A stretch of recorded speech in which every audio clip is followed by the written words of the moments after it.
Have archaeologists finally solved the problem of I? This is what Joel Kramer of Expedition Bible wants to tell you, that it's been solved, and it's been solved by going back to the excavations of John Garstang in 1928.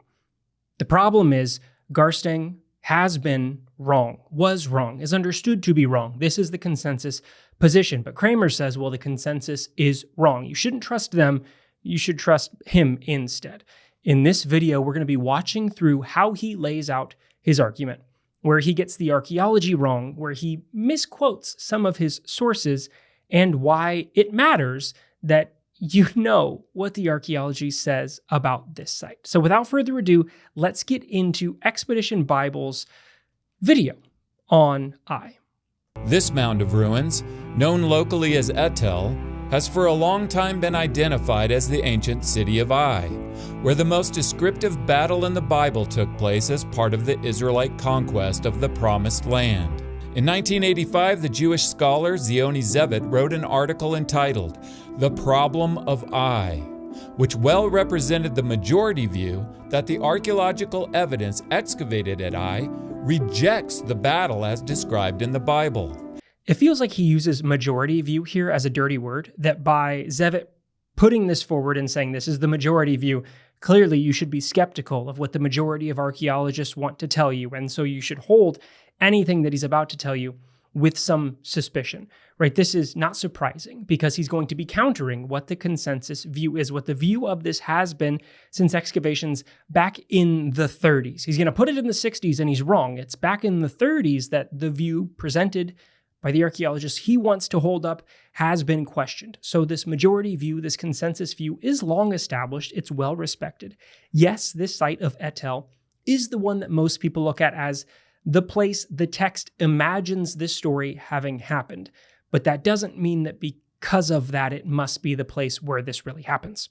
In short, wrote Dr. Zevit, the evidence shows that there was no city of Ai for the Israelites to conquer. This is correct. The problem of Ai has to do with archaeology, and for a very long time, especially within evangelical Christian scholarship, this has been the biggest and most confusing challenge to the Bible.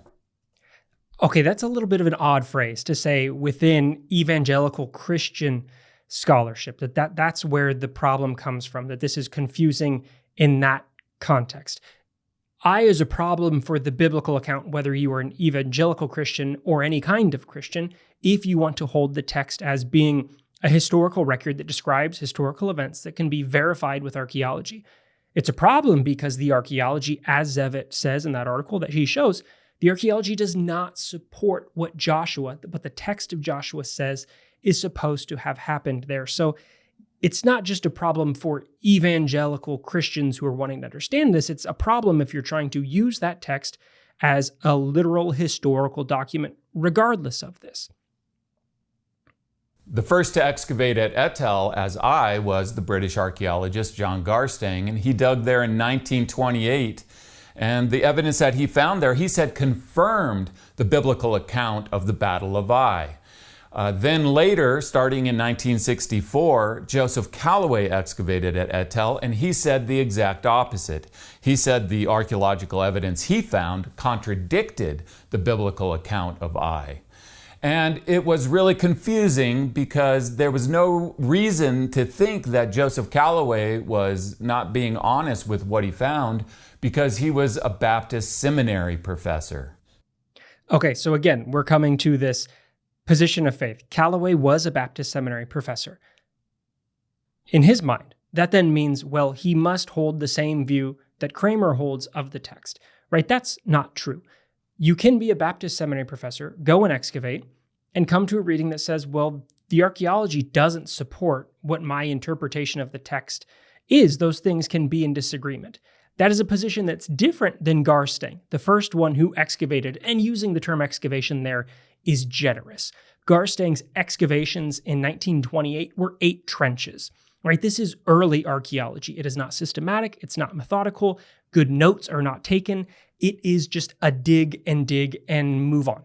So the Garstang excavations are something that most sources do not consider a real excavation. So if you're reading a history of the excavations and archaeology of this site, he will usually get a line, but he's not included in the references of what are the real excavations that have happened here because of the way that he excavated. So trying to use him as your only benchmark of, well, this excavation runs against, again, that majority view that says this isn't what that is.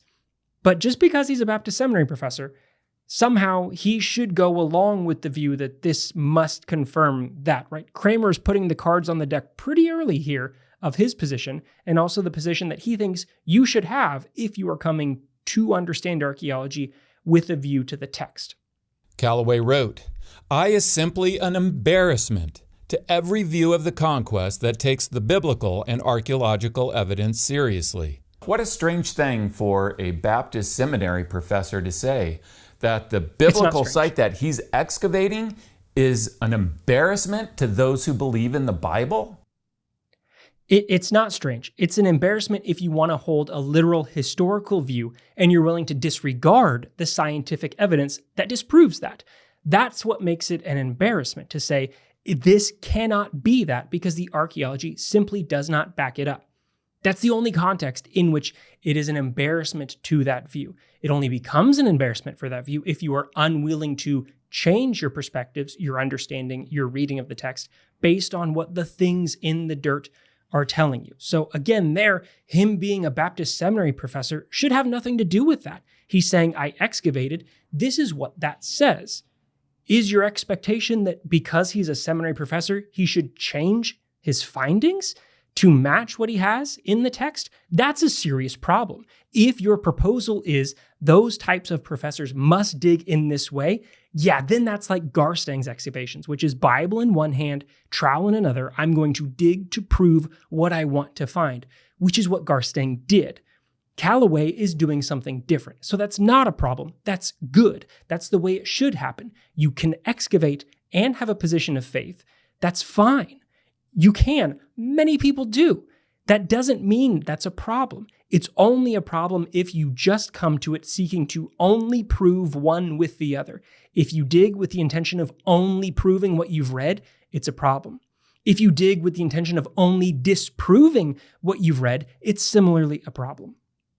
And so we were able to expose the evidence and look at, does this evidence confirm the biblical record or contradict the biblical record? Was Garstang right or was Callaway right? And essentially what we were digging for was the evidence that could answer the problem of Ai once and for all. The location of Ai is obvious, since Genesis 12:8 says that Abraham pitched his tent with Bethel on the west and Ai on the east. Obvious here is a very simple way to put this, and not true, right? One on the west, one on the east. There's multiple sites that are going to be to the east of that, and so you are picking out of that different areas. So saying it's obvious is not true, because if you go, again, and look at what sites get connected with this, there's a variety of sites that have been proposed as potential options for this, because there are multiple sites in this description. So obvious, not so much. That's why there isn't disagreement. That's why there is disagreement. That's why there's no consensus. It's not obvious.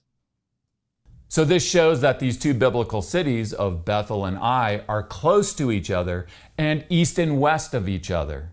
Now, Bethel had been excavated.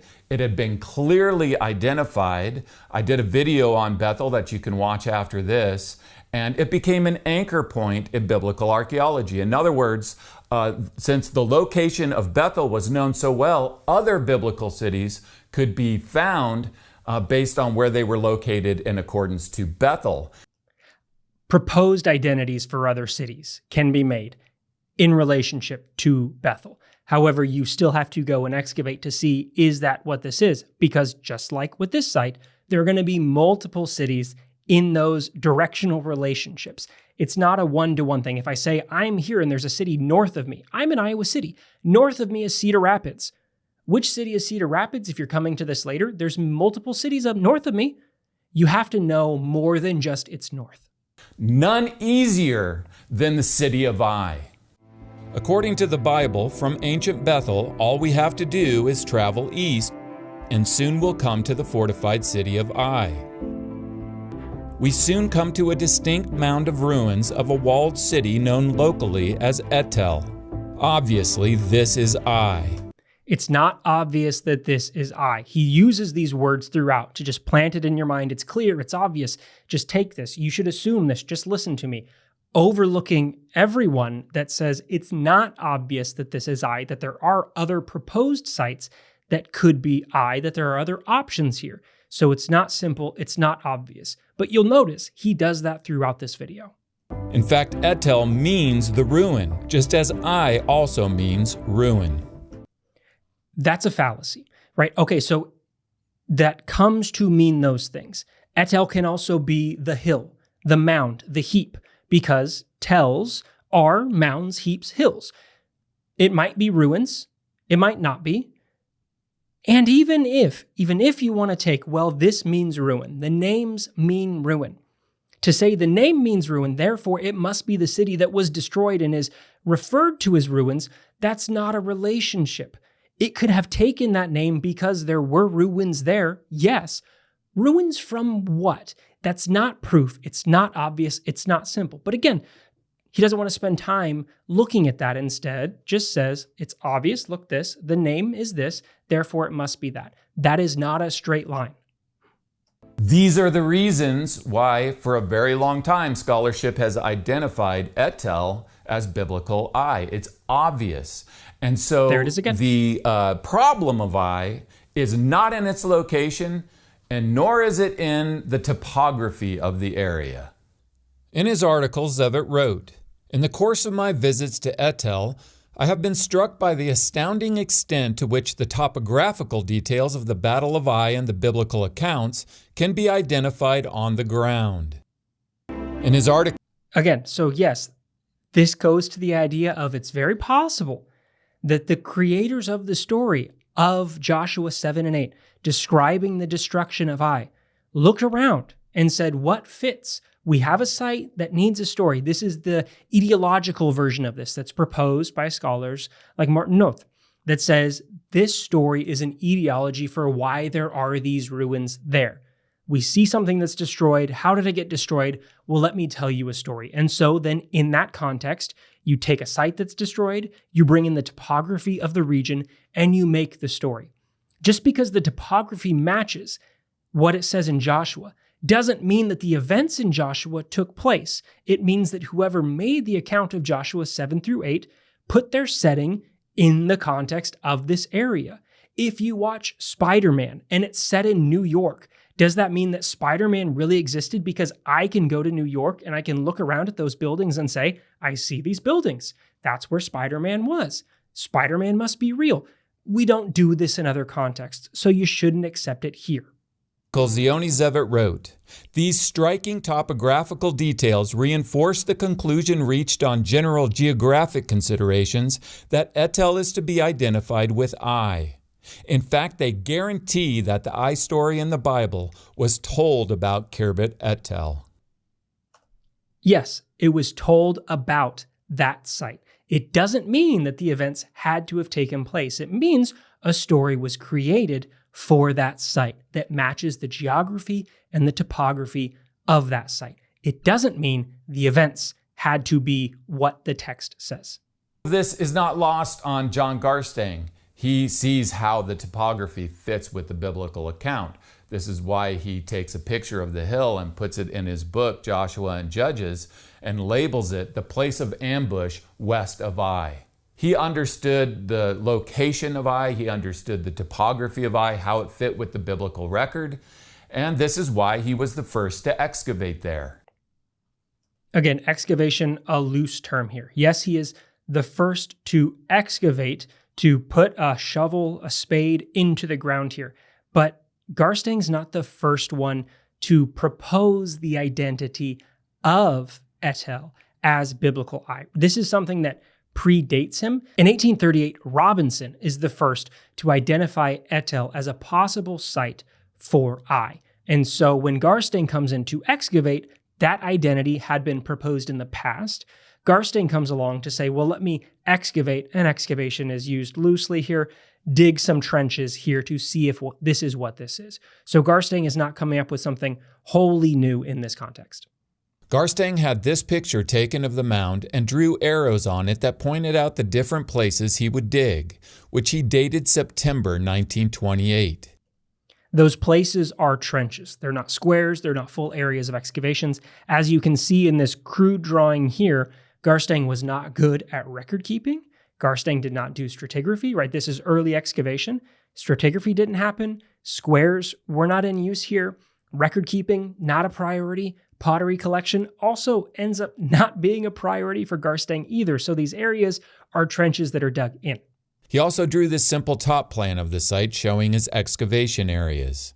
The biblical date of Joshua's conquest is rounded off to 1400 BC, and this is archaeologically the late Bronze I period. That is a option for if you're taking the biblical's chronology, which works back from the period of Solomon to create a date for the Exodus. That's how you come to that 1400 number. The other, that's the high number, that's the old number. 1200 is a date that you will see more frequently as a later option for the Exodus. So you have that early option, 1400, which looks at the biblical chronology. You have the late option, 1200. Kramer and Garstang look towards that 1400 because, as he will say later, the Bible has to be literally, factually, always true. And so you can't disregard the 14 in Kramer's argument. You have to take the 14. After his excavations, Garstang reported, while as usual Middle Bronze Age wares were most abundant, there were found a considerable proportion of Late Bronze I. He concluded that the site had been destroyed in 1400 BC in confirmation of the biblical date. Okay, let's talk about the pottery for Garstang real quick, because as that said, pottery was found. 5 boxes from the reports and the records that we have. Garstang took 5 boxes of pottery from the site. That is very, very small. That's little at all. Garstang also published almost nothing. After the 1928 excavations, there was a 5-page summary that was sent to the Antiquities Authority, which was unpublished. Garstang then talked about this later, like in that Joshua Judges book that he showed, where he gives a 1-page description. Because there's minimal publishing from Garstang, it's very hard to trace in a linear way his argument about this site, because he talks about pottery types later that he didn't talk about earlier. And so when he gets asked questions in later writings about, well, did you have this? He says, oh, yes, we did have that type of pottery, even though he hadn't talked about it before, right? This is a problem when you're wanting to use Garstang and his excavations as a cornerstone for you, because, well, let's look at the pottery that Garstang says that he had. Where is it? Some of it is at the Rockefeller, some of it is at the Albright, maybe some. There's not enough to go around to support the claims on just that alone. One of Garstang's students was a young Jewish woman named Judith Marquet-Krause, and she was the next to excavate at Etel from 1933 to 1935. The Ai account of Joshua 8 ends with these verses. But they took the king of Ai alive and brought him to Joshua. He impaled the body of the king of Ai on a pole and left it there until evening. At sunset, Joshua ordered them to take the body from the pole and throw it down at the entrance to the city gate. And they raised a large pile of rocks over it, which remains to this day. This pre-excavation photo shows a large pile of rocks on the west side of the Etel mound. This picture in Marquet-Krause's excavation report shows this massive pile of rocks, which was roughly 28 feet high, was over on the western side of Etel. And was this just a random pile of rocks, or was this the pile of rocks that the Bible is talking about? So over the course of a couple of seasons, Marquet-Krause's team removed this huge pile of rocks, and what was underneath it was a gate complex. This included a fortification tower next to it, the gate itself, and then this small sanctuary associated also with the gate. Okay, so there's the pile of rocks under which is the gate.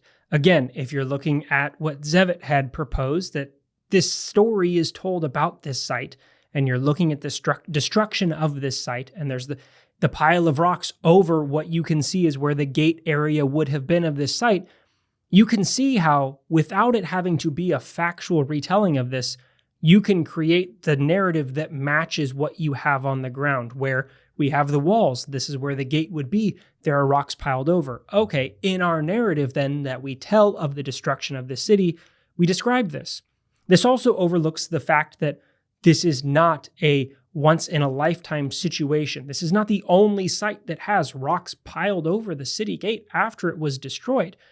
Where do these that's not anything he wants to get into, because again, he's trying to look at the excavations in a minimal way to support his reading of the Bible, which is a maximalist, factual, literal, must be all true reading of the Bible, and push everything else to the side. Where the pile of rocks was located before being removed. Underneath were the ruins of a fortification tower, and next to it, the city gate. You can see the passage for the drainage under the gate still right here where I'm standing. I think there's a very good chance that that 6 meter high pile of stones over the citadel or gate area is the one that's mentioned in Joshua chapter 8. It's certainly a very odd feature, and that's the only textual explanation that we have for it. Here we have... It's the only textual explanation that we have for it. Turning from Joshua, it's not the only explanation that we have for it. It's not the only archaeological or contextual explanation that we have for it. But if you're only using Joshua to explain what you have here, that's how you end up there. This incredible, dramatic correlation between the biblical text and the archaeology, because the Bible says that the Israelites piled this massive pile of stones over the city gate of Ai, and then this massive pile of stones was identified on the western side of Etel, and when it was removed, what was underneath it? The main gate of the city. Now, after the 1935 season, Marquet-Krause fell ill, and tragically, her life was cut short. In 1936, she died of tuberculosis. She was only 29 years old. And so her excavations came out in a report long after her death. And it's difficult for this reason to really understand exactly what her interpretations of the archaeology were. Okay, that's simply, this is a wild misrepresentation of her work and the chronology of this work. As he said, yes, she died young.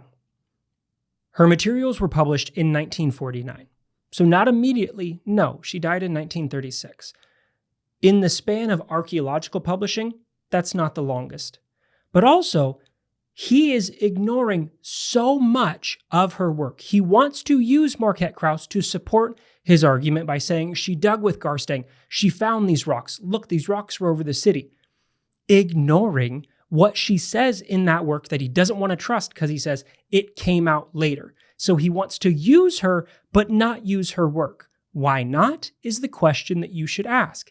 Yes, she dug with Garstang, and then she comes in the 30s and digs. However, she does not agree with Garstang. She says there is no late bronze destruction here, but that this site was destroyed in the early bronze or middle bronze at the latest, meaning Garstang was wrong. Marquet-Krause does not agree with him. He does not want to acknowledge that because he needs her to be right about the pile of rocks over the city gate, which it could be, but it doesn't date to when he wants it to be, so ignore that part, don't look at that part, and then discredit her work by saying it came out later, so what, someone must have fiddled with it.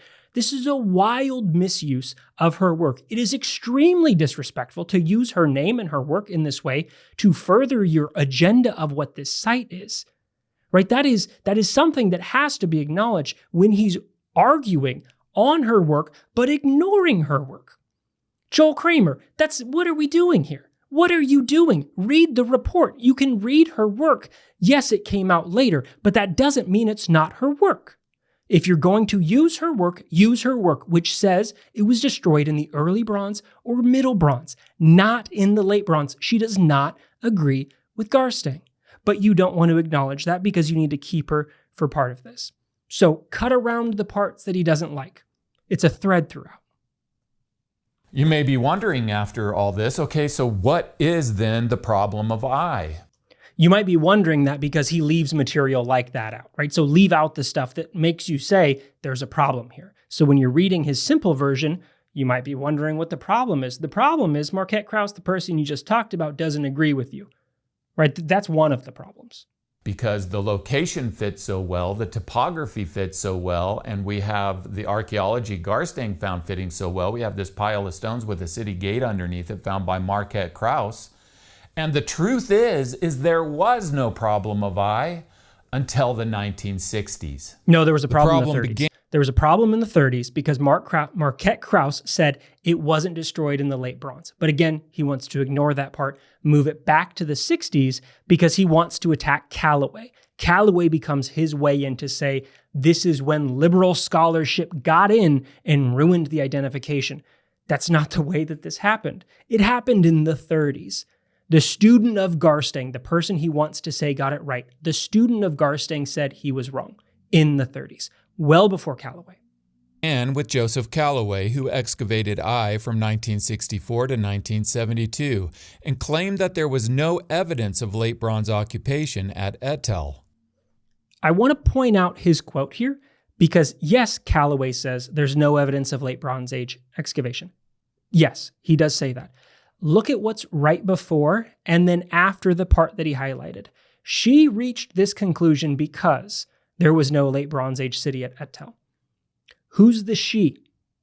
Is it Callaway? It's not Callaway. You want to guess who it is?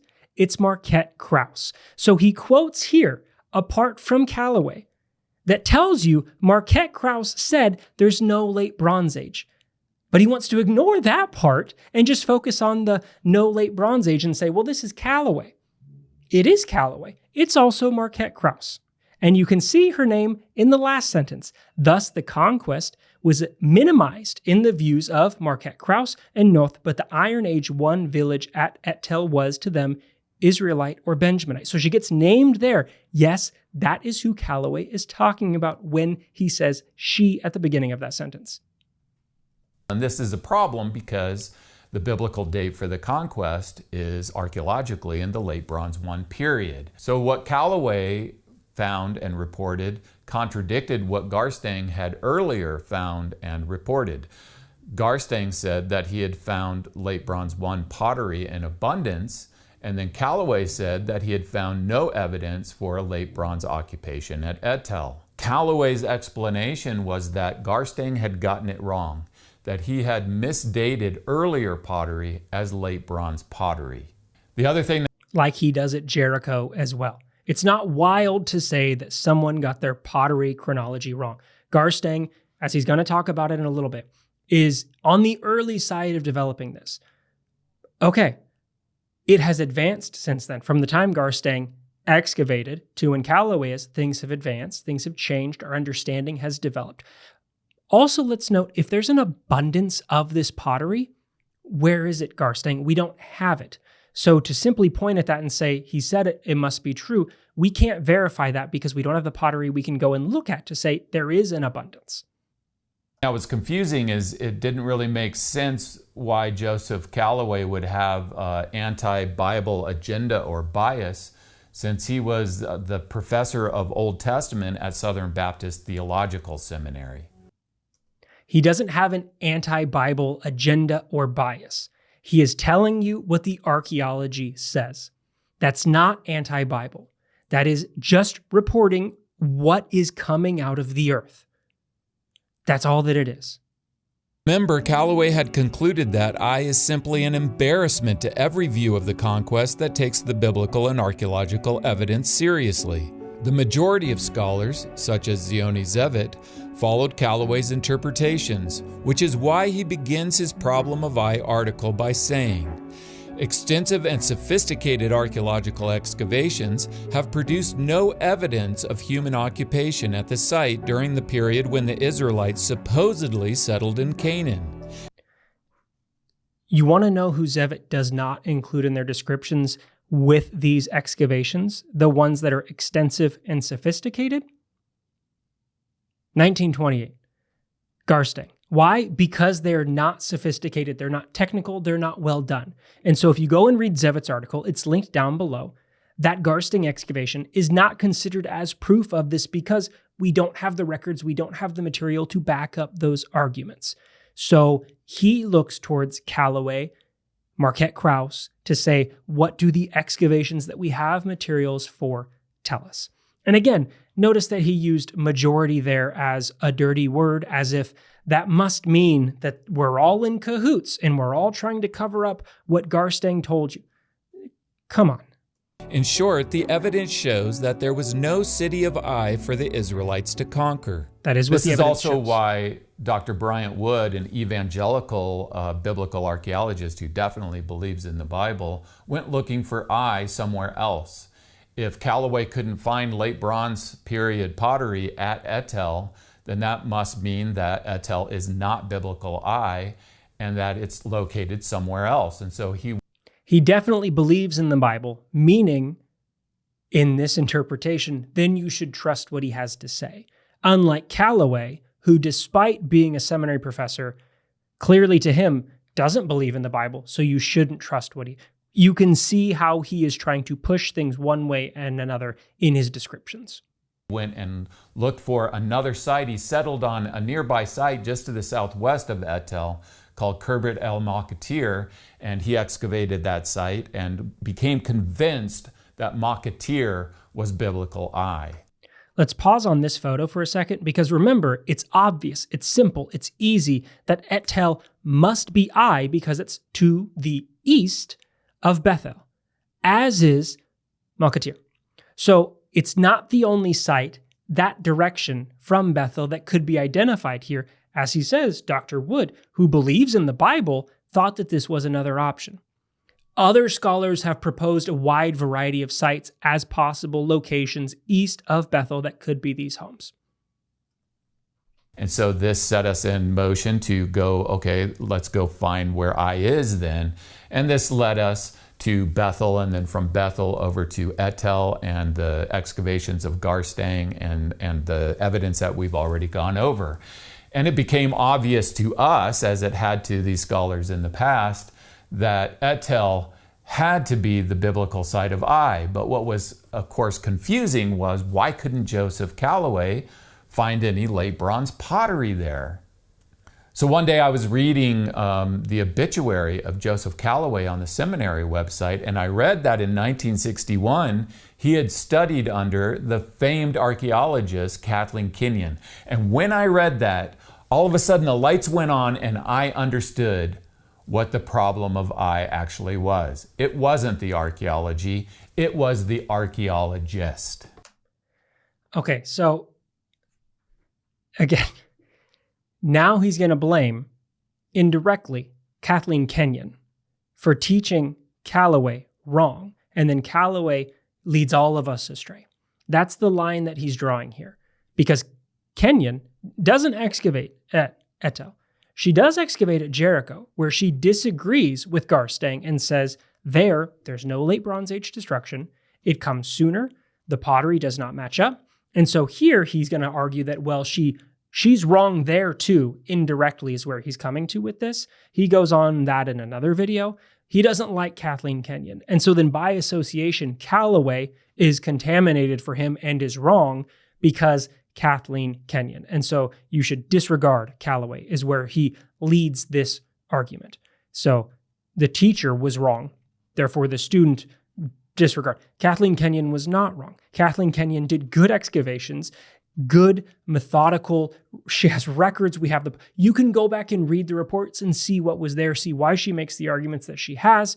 That's something that can happen with Kenyan's excavations. It's not something that can happen with Garstang's excavations because Garstang didn't do any of that. So let me explain this, and bear with me because this is important. When I first met Dr. Brian Wood, I flew him over to Israel because I was working on a video called Jericho on Earth. That's on my YouTube channel here. You can watch it after this. And I had specifically brought Dr. Wood in because he's the one that solved the problem of Jericho. And the problem was that none other than John Garstang had excavated at Jericho and said that the evidence that he found there confirmed the story of Jericho in the Bible. And then later, Kathleen Kenyan came and excavated Jericho, and she said that it contradicted it. She claimed that she found no late bronze pottery at Jericho, and that there was no occupation there. There was no city for the Israelites to conquer. In other words, the problem of Jericho is identical to the problem of Ai. It is. It's that Garstang is wrong. The problem is identical. It's not Kathleen Kenyan like he wants to say. She's correct. That is the consensus view, that her dating of these sites, of this pottery, other archaeologists have looked at the materials as well, have excavated there as well. That Kenyan is right.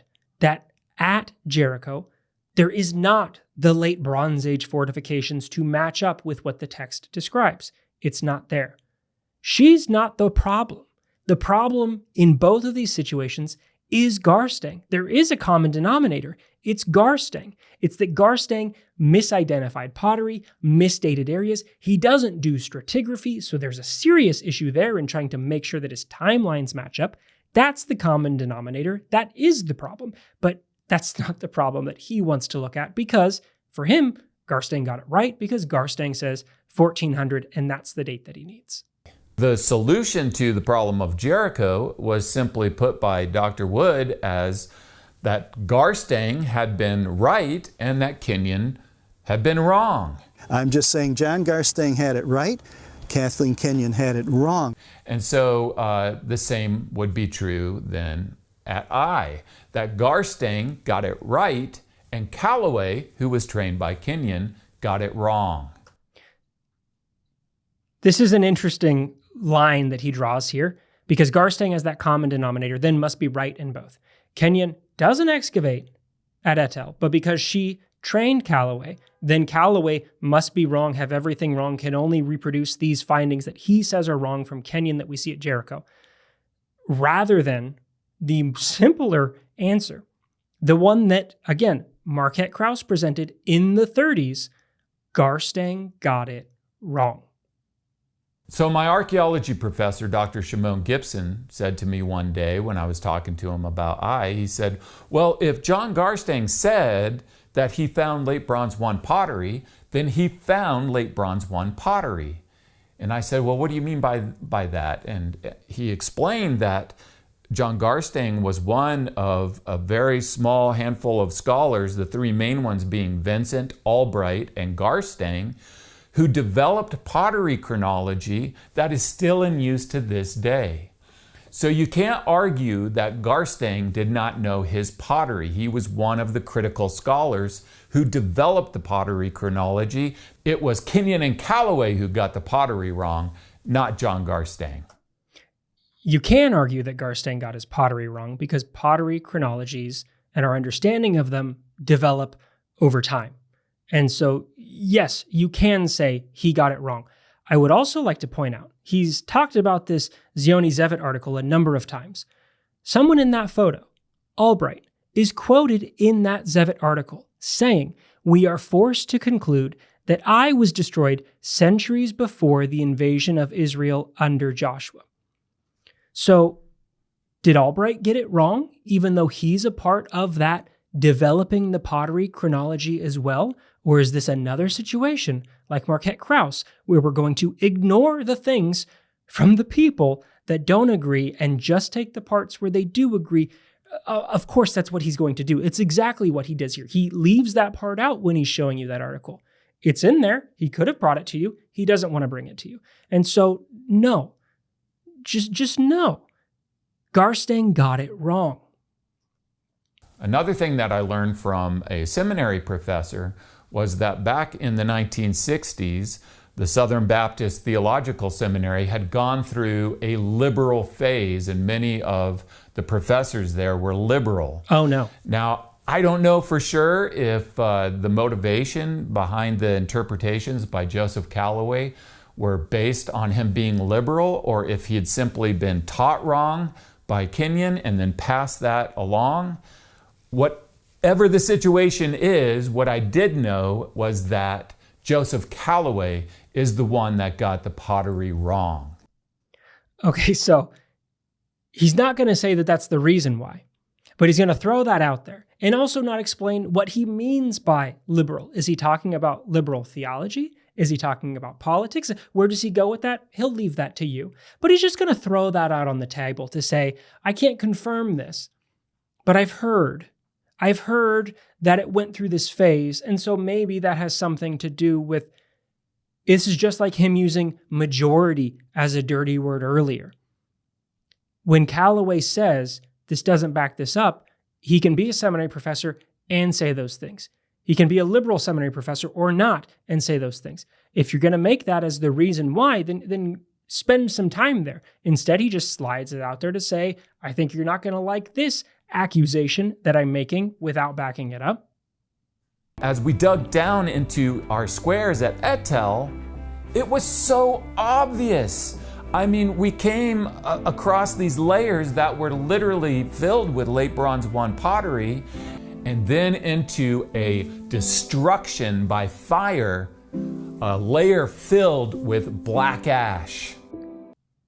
We didn't just find a few scattered sherds here and there of Middle and Late Bronze Age pottery, but we found an abundance of it in every square that we excavated. It's interesting that Joseph Callaway claims there was no Late Bronze Age pottery at Etel, or no Late Bronze Age occupation, because if you look in his material and even in his reports, you will see samples of Late Bronze and even Late Bronze Age 1 pottery. Why I think that he made the conclusions that he did is that he was influenced heavily by Kathleen Kenyan, who had actually trained him previously. I think that all the expeditions that have been done at Etel have actually vindicated Garstang's original assessment of the site from his 1928 excavations. I'm completely convinced that Khirbet Etel is the site of Biblical Ai because of the occupational periods that we found there, because of all the geography, the size of the city, architecture like the gate, and some very interesting features such as a fire destruction and a pile of stones 6 meters high over the gate area. Okay, so again here, you're describing things that do not disbar Marquet-Krause and Noth's idea that this is an ideological story. That all of these elements you just described, that there's evidence of destruction, that there's a city here, the topography matches, does not disbar that reading from being true. And if there is a significant amount of Late Bronze Age pottery, then put that forward. But also, they made 4 squares. They're relying on Garstang's reading. So are they using a pottery chronology that is going to confirm the reading that they want to have and ignoring the readings and the datings of others that's going to disprove the reading that they want to find? They're begging the question as they dig, is what my suspicion is. They know what they want to find. They excavate to find what they want to find, just like Garstang did. If you look in Marquet-Krause's description of this, she talks about how there is early bronze pottery mixed in with Iron Age pottery because there is no Middle Bronze or Late Bronze layers. So you have this mixing together because there's one, and then when settlement happens on top and things get dug up or things happen back and forth, there's intrusion, those pottery layers get mixed together. What's the context in which early bronze and Iron Age would come together? It's when there's no Middle Bronze and Late Bronze sitting in between. So just again, this is working against not just the consensus of the field, but also the reason of the very arguments that they are putting forward. In his article, Ziony Zevit had concluded, whether the story of Ai is historically accurate, however, is not important. What is important is the meaning of the story. The Bible says that the events that happen in the Bible are actual historical events. And so if the Battle of Ai never took place, then that would mean that the Bible was a false witness. So the only way that the account of Ai in the Bible has meaning and significance is if it really happened. No. So there you go, right? The proof through the pudding. Here all the way at the end, he wants to prove this. He's only open to proving this. He's only open to proving the chronology of the conquest that's provided by the biblical record that puts it around 1400. And so it must be proven true, because if the Bible is disproven by the archaeology, then it's a false witness, as he says. And where do we go from there? That's why he's not open to the reading of someone like Callaway, who can be a seminary professor and also say the archaeology doesn't agree. That's not a position he is willing to tolerate. The solution to the problem of I is that there is no problem of I. The location, the topography, and the archaeology all fit brilliantly with the descriptions in the Bible. Unless you read the work of the people like Marquet-Krause and Callaway, who say that they don't line up, that the archaeology does not match, that the stratigraphy from Garstang, non-existent, but that the late Bronze Age doesn't exist here. They don't match brilliantly. There can be features like topography that line up with the story, sure. That doesn't prove that the events of Joshua took place at this site. And this shows that Etel is to be identified with the biblical city of Ai. So in the past, Joshua came and conquered the city of Ai. In the future, Jesus will also come as a conqueror of the earth, and the earth will suffer the same fate that the city of Ai has suffered in the past. Okay, so we're going to stop his video here, because what he ends with is a Christological reading of the Old Testament that says, look, as we have this description of events in Joshua, that's going to say this about the message of Jesus, or what you should feel about that in the future. This is a part of a problematic view of the Bible and archaeology that looks at the Hebrew Bible in a way that only cares about it when it self-confirms as a witness, and then also as it looks forward to what they want it to be in the New Testament. The story of Joshua and the conquest of Ai has merit regardless of its historical nature. It says something to us about the stories that those people preserved for themselves, the stories they told about themselves, the ideas that they had, their understanding of themselves, their relationships to their neighbors, to their God or gods. It has value for that outside of it being historically true or what it says about Jesus, because it doesn't talk about Jesus. The story of Ai and Joshua is talking about the idea of this conquest narrative. So that's where Expedition Bible gets it wrong again. So your Spark Notes reading. Garstang got it wrong. Marquet-Krause doesn't agree with Garstang, but he ignores that. Callaway agrees with Marquet-Krause, who disagrees with Garstang. Kathleen Kenyan is not to blame. There is a problem at Ai. The problem at Ai is that it does not back up the biblical record. It doesn't do it today. It didn't do it yesterday. It didn't do it in the 1930s. It didn't do it in the 1920s. It never has. Because that story, it might be set in that region. It might be based on an idea of that site, but it's not something that happened.